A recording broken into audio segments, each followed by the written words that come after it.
à transmettre et à transférer à tous les musulmans du monde entier. Dédicace à vous.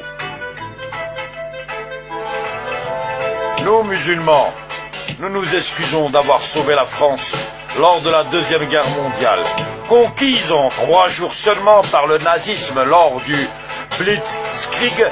Nous sommes allés au front avec des prières qui ne dérangeaient personne, pendant que la majorité des Français collaboraient bien à l'abri et qu'une infime minorité de héros résistait difficilement tant la délation sévissait.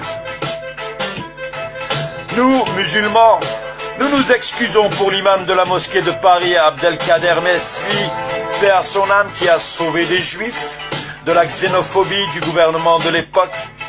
Il les abritait, il les déclarait à l'autorité comme musulmans pour les protéger. Il a risqué sa vie pour celle d'autrui, pour des personnes qui pensaient différemment de lui. Il a été dénoncé à la Gestapo, torturé puis déporté à Dachau en juillet 1944. Ça, c'est pour ceux qui taxent les musulmans d'antisémites. Nous, musulmans, nous nous excusons car nous sommes allés jusqu'à les accueillir, ces pauvres juifs, et les protéger dans nos pays d'origine respectifs, ces pauvres innocents. Et nous nous sommes opposés à leur déportation au péril de nos vies. Nous, musulmans, nous nous excusons d'avoir reconstruit la France lors des 30 Glorieuses, lorsque le pays était ravagé par la misère et la famine. Nous avons travaillé très dur pour que le pays remonte la pente et y avons laissé de notre santé en effectuant tous les métiers dont personne ne voulait. Dédicace à tous les Chibani de l'époque du Maghreb jusqu'à l'Afrique du Sud. Nous, musulmans, nous nous excusons d'avoir cru d'être français.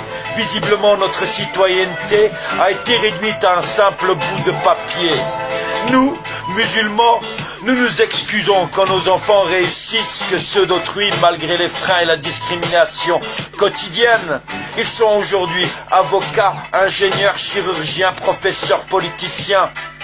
Alhamdulillah wa jazal hamd. Mais leur réussite dérange, donc on leur colle une étiquette dès qu'ils s'expriment ou dénoncent une injustice. Nous, musulmans, nous nous excusons car nous combattrons toujours l'injustice, l'inégalité, la misère et tous les maux que subissent tous les citoyens de la terre. Et bien sûr, cela dérange les puissants de ce monde actuel de penser de la sorte. Nous, musulmans, nous nous excusons de devoir porter le poids de l'incompétence de ceux qui nous gouvernent. Ils ne savent pas gérer, même pas un stock de masques, prennent des décisions contradictoires, sont impuissants face à la maladie, face au chômage, face à la précarité, face à l'agonie des personnels soignants, face à la crise du logement, face aux plus démunis, face aux SDF, face à la crise de l'éducation et aux écoles dont le niveau ne cesse de baisser, face à l'abrutissement des masses dans une société dirigée par le divertissement, face aux impôts qui reprennent le fruit du travail des salariés, non pas pour améliorer le service public, mais pour mieux enrichir quelques personnes. Nous, musulmans, nous nous excusons de l'irresponsabilité, de l'incompétence, des mensonges et des fausses promesses de ceux que vous choisissez. Et écoutez, ils désignaient hier les Juifs comme responsables de tous les maux de la société. Aujourd'hui, ils désignent l'islamisme soi-disant. En fait, ils désignent toute une nation, les musulmans. À force de propagande et de fake news diffusées à profusion quotidiennement à grande échelle, difficile de ne pas succomber pour un ignorant, un incrédule qui ne comprend rien. Nous, musulmans, nous nous excusons d'être le moyen de diversion de chaque crise ou scandale d'État qui salisse le gouvernement français. Nous nous excusons également pour la mauvaise météo et la pluie à Paris aujourd'hui, demain et les autres jours. Oui, nous, musulmans, nous nous excusons même de respirer. Quoique, finalement, nous, musulmans, ne nous excusons pas aux xénophobes anti-musulmans. Vous pouvez continuer de vous acharner, de nous caricaturer, de nous calomnier, de chercher à nous humilier par l'insulte et le mensonge, de vous complaire et de vous féliciter dans vos échecs personnels et votre médiocrité. Oui, Nous, musulmans, nous sommes fiers de dire la vérité face à vos mensonges. Nous sommes fiers de nous battre pour le pauvre et l'indigent. Nous sommes fiers de défendre l'opprimé et celui qui éprouve la difficulté. Nous sommes fiers de notre courage face à ceux qui se pensent puissants, mais qui ne sont comme vous, comme nous, que des humains. Nous sommes fiers de ce que nous sommes. Nous sommes fiers de nos origines étrangères ou françaises. Nous sommes fiers de notre foi. Nous sommes fiers de notre religion. Nous sommes fiers de notre prophète.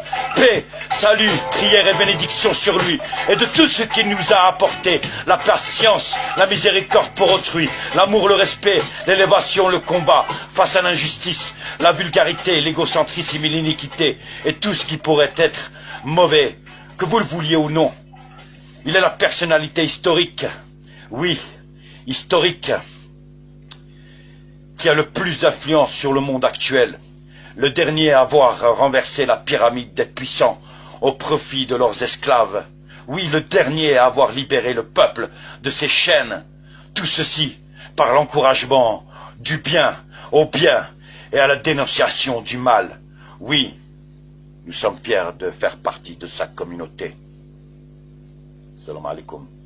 Dédicace à tous mes frères musulmans à travers le monde. Dédicace à toutes les âmes de bonne volonté et de bonne foi. Bonne fin de soirée à vous. Salam alaikum.